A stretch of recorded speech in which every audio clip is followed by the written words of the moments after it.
Hello everyone, I'm Pierrette and welcome to my kitchen. Today we're going to do something a little bit different. We are looking at different types of knives. I mentioned in one of my recent videos when I was doing the pork tenderloin that this was my favorite knife because it's self-sharpening, and I had a few people ask me about this knife, and I thought it was a great opportunity to explain to you why I use the different knives that I use for different things, for different purposes. So I thought it would be a good idea to explain to you why I use the different knives that I use for different purposes. So with that said, I thought we could get started. This one is made by Wiltshire. It's self-sharpening and it comes with the case, and this is really, really old, and it's my favorite knife. I've had this probably since 1982, I think. I was newly married and I received it as a gift, and it's been my very favorite knife for decades. And one of the reasons why is it's self-sharpening. You can see that over the years, the blade has taken a bit of a hit. It's no longer straight. It's kind of curved in from all of the years of going in and out of the sharpener. And when you put it in, every time it sharpens it. And when you remove it, it also sharpens. This knife is absolutely great. Anytime I sharpen it, I always wipe off the blade to make sure there are no metal shavings. And I wanted to show you, this blade is really great because it has some flex to it, which makes it really good for filleting fish or slicing through things really thin. Like if you wanted to do even a sushi grade tuna, you could.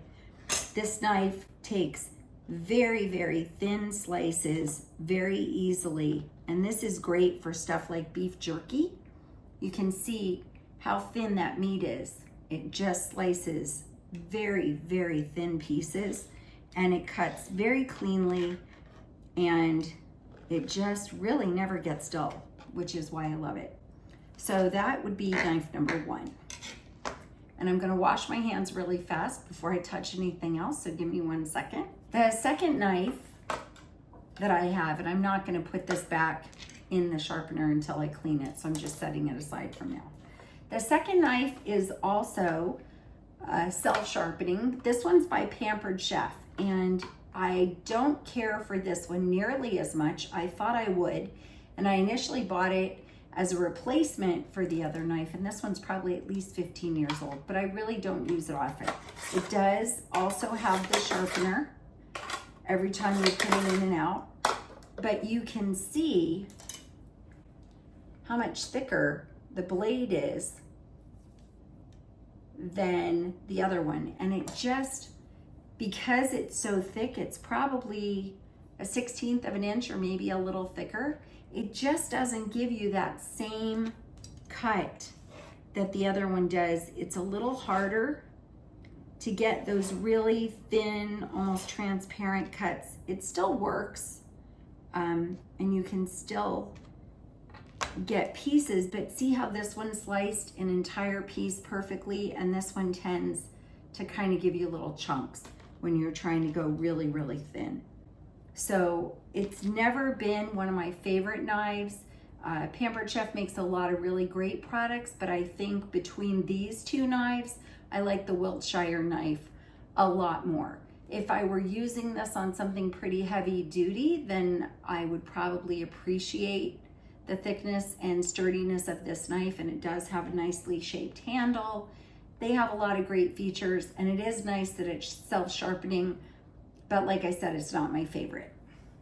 So we're gonna move on to knife number 3 after I wash my hands again, because I don't like to touch things with raw chicken. The third knife is my Cutco knife, and I use this one quite a bit. You see it in almost every video when I'm chopping something, I use this. This one with this blade does get kind of dull. Cutco has a couple of different blades. They have another one with a reverse scalloped edge. I think they call it a double D, and those you have to send in to get sharpened. This one with Cutco, they did provide me with a sharpener, but it's not smooth.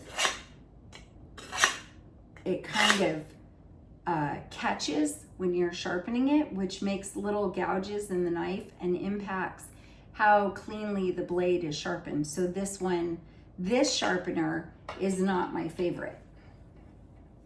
Again, I'm gonna wipe off the blade.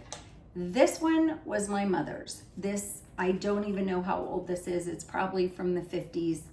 It looks like it could have been made by someone from Little House on the Prairie.